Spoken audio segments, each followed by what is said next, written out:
Hello, today I am podcasting. I'm coming back. Lots has changed since I podcasted last. My doctor has gotten some things under control, and I don't feel like I'm such in bad shape that I don't even want anybody to see. I have come back about 10 pounds now, which is massive under the circumstances, and I'm feeling abundantly better. So I just want to say that, and the lapse in my podcasting was that really I just was not, I needed to work on getting well. What I'm going to be bringing forward now, as I've had a little bit of time to kind of reflect upon, one, my education in astrology, and two, what are my objectives? What am I using this YouTube channel for? And one of the areas, obviously, as I went to school to become an astrologer, is to provide good, solid information to the viewers. And one of the things that I have kind of as an astrologer, as a student, I'm now, I'm finishing up the last, I've got like one lecture left in my program, and then I have some little things to do, and then I get my first year certificate. Oh, and I forgot to put my this on. Anyway, so my first year certificate, that is coming at this point. I am going to cover the moon, and I'm going to cover it in each house. And today I am covering the first house, the moon in Aries, and what that might look like. Now, personally, I am an Aries moon. My Aries moon is in my 5th house. So I have some feel for this. Now I'm going to cover it today for the 1st house, which is different. It's going to present differently than the 5th house.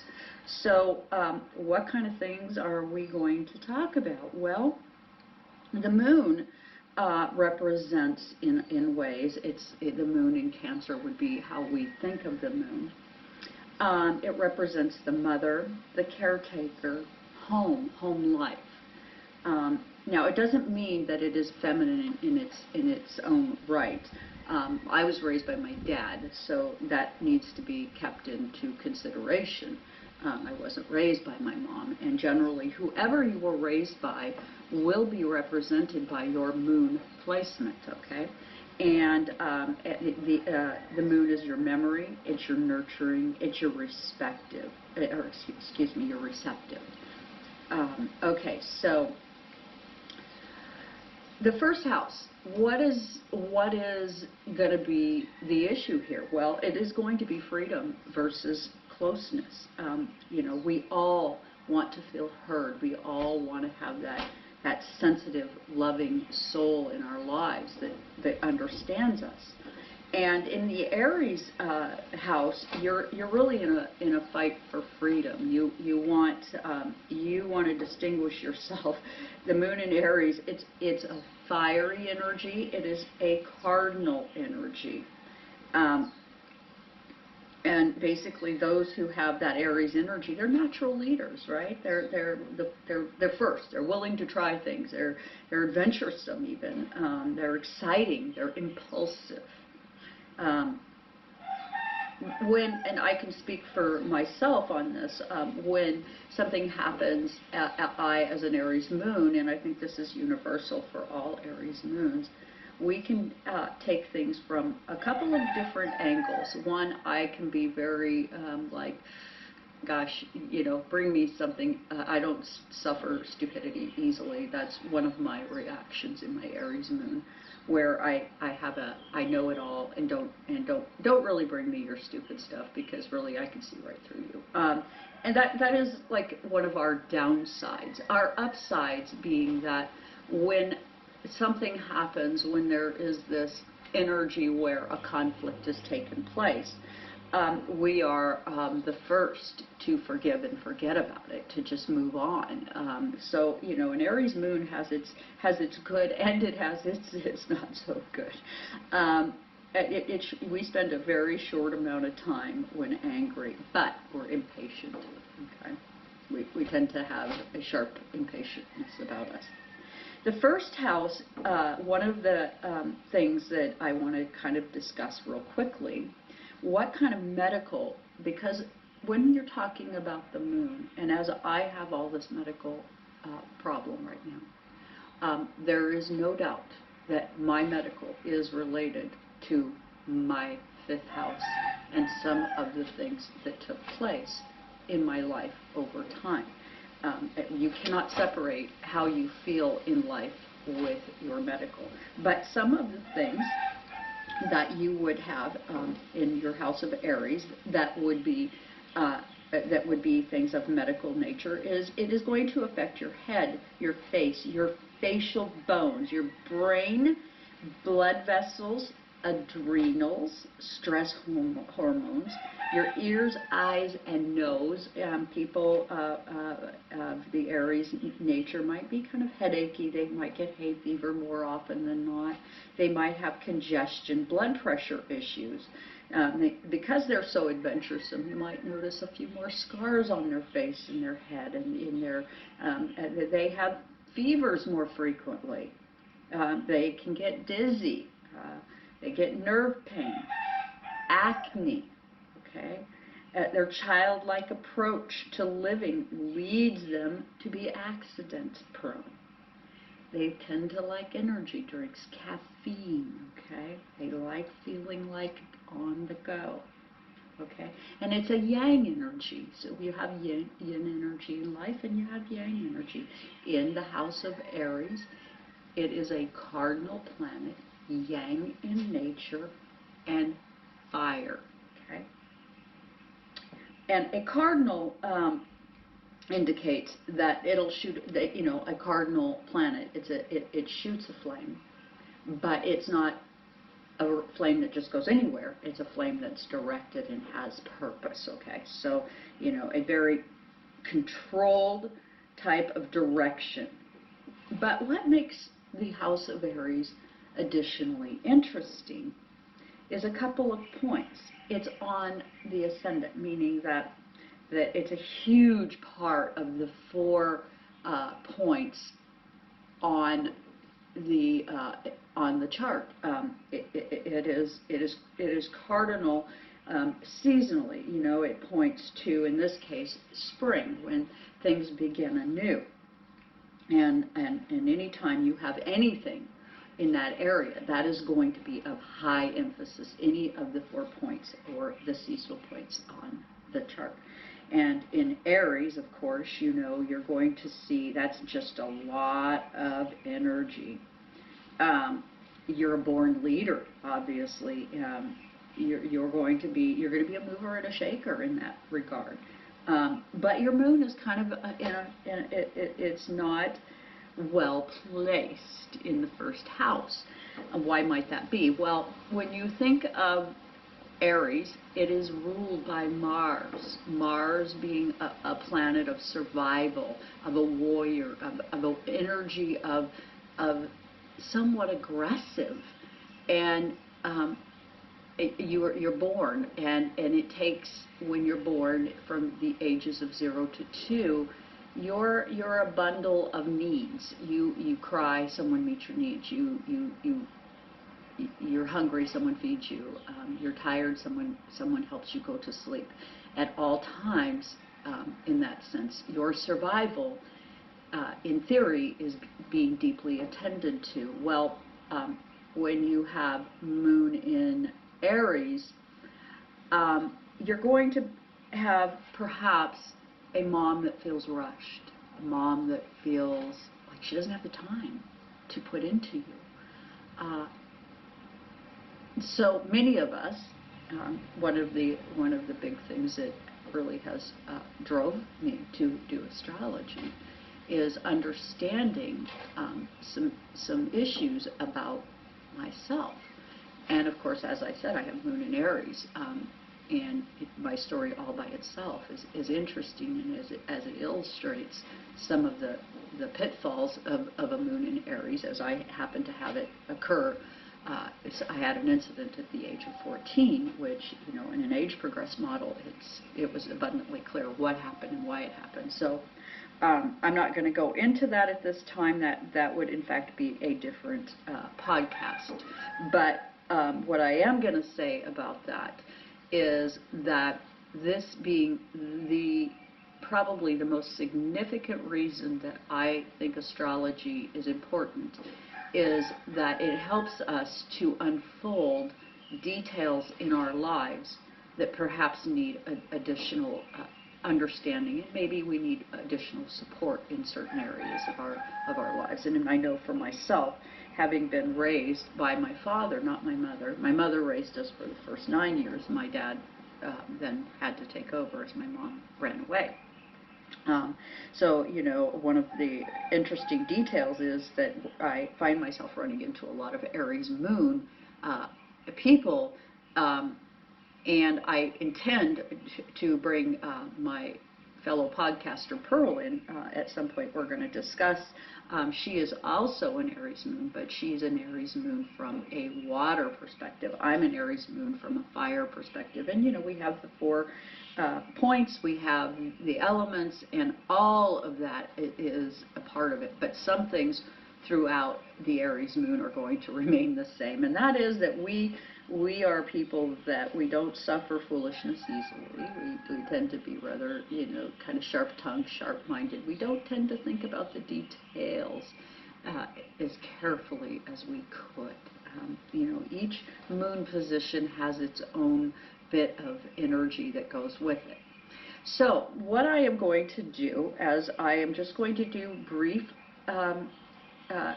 introductions into these houses, the moon, and what might be some of the things that go on therein, I am going to go ahead today and I will use the Emmy Brady deck, and I'm just going to ask the divine to help us further understand what might be what we would anticipate.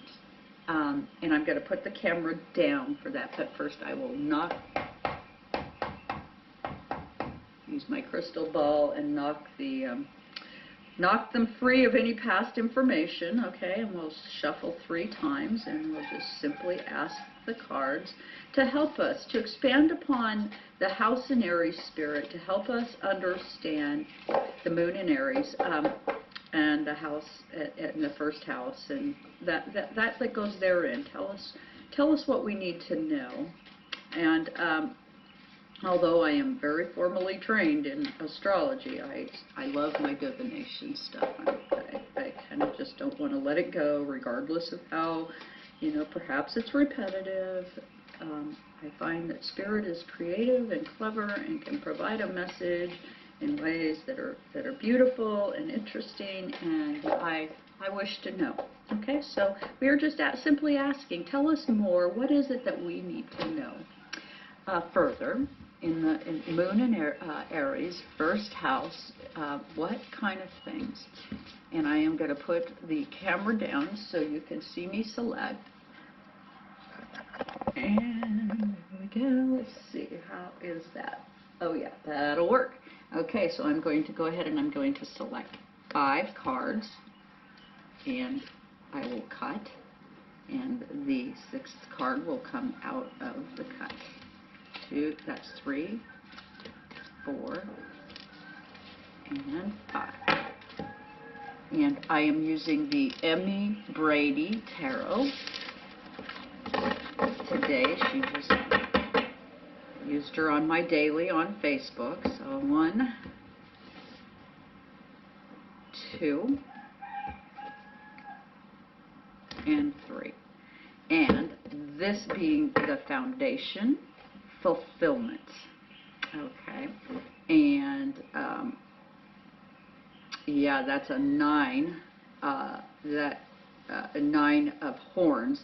So this is going to be speaking to us in our relationships right now, as we are experiencing. As I put the daily up today, and I immediately had someone say, yeah, this is such a huge time of transition, and boy, is it ever, as we're coming around to yesterday was the spring equinox. We are experiencing massive transitions, transformation, and in our relationships, it's quite the time. So I'm going to just leave that there. That is our foundation. Okay. Many of us, due to the circumstances we find ourselves in, are in retreat, the Hermit. Okay. And from a perspective of the Aries moon, retreat, what would that mean? Well, in some ways it might be that, the Aries moon is really not able to absorb a lot of the information. They have to maintain kind of their own sense of being. They have to maintain their own sense of their own journey. It's a, if you think about it as a path of survival, the person who's on that path, only they know the right steps to take to maintain their state of well-being. So, that being said, that the Hermit being, again, a 9 card, so we received fulfillment in relationships. The 9 also being the Hermit, okay, that it's continuing that humanitarian process, that we are in that sense given exactly what we need for our own good to survive. We have those tools that are in our souls that know exactly how and when to operate.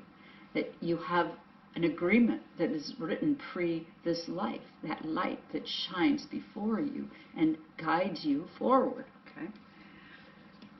At this time, in many ways, the Aries moon, it feels like a crisis. It's a tower moment. Why would that be? Well, in some regards, I can appreciate that. For me, as a Aries moon, I have felt at times like, am I really living? I'm being asked to stay in my home, to wear a mask everywhere I go. I have to cover my face and hide behind something and not be visible. What is this? And is it living? Is it alive? What is living? What is being alive? What is surviving? What does it feel like? What does it look like? And in many ways, this virus that we are experiencing, and I'm going to not use the name because I don't care to have the algorithms pop up and say, you used that word. And there are some. Okay, I just lost my internet there for a minute. Not my internet, my connection. So anyway, we were talking about the Hermit, and you can see this wizened owl, having the understanding of how to go about getting things done. And, that's largely, I guess, in my opinion, it's something that we have. We have it, our survival is written in the tablets of our souls. And very consistent with Aries, that is the planet of, or that is not the planet, that's the house of survival, okay? So this card then becoming our anchor, okay?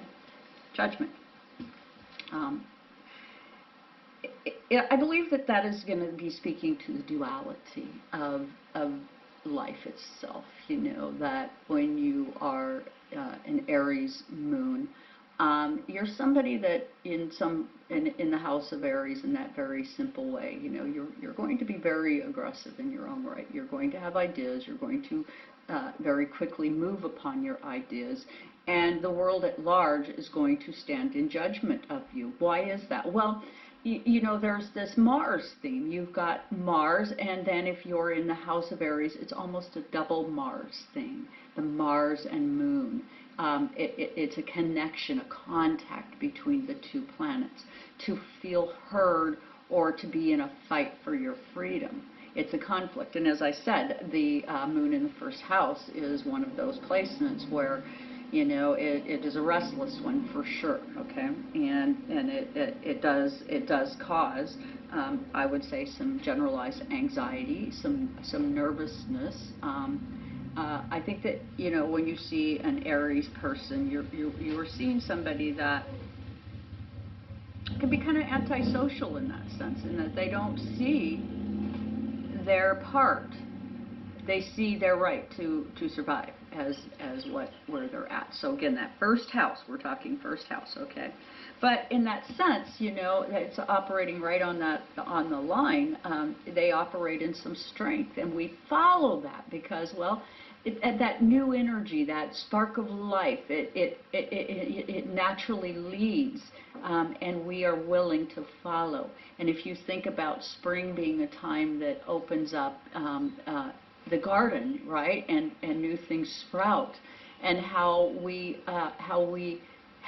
engage in that process, we follow that process, we follow the sun, much the same way we would follow that Aries energy in that first house.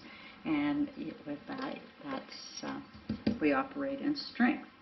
And also when it's happening in balance, it's happy. It gets into the happy family. But do note it's a 6. So what is that? Well, that's codependence as well. You know, that we all operate, even an Aries moon is going to be operating at some level, even in the most simplistic ways, in codependence.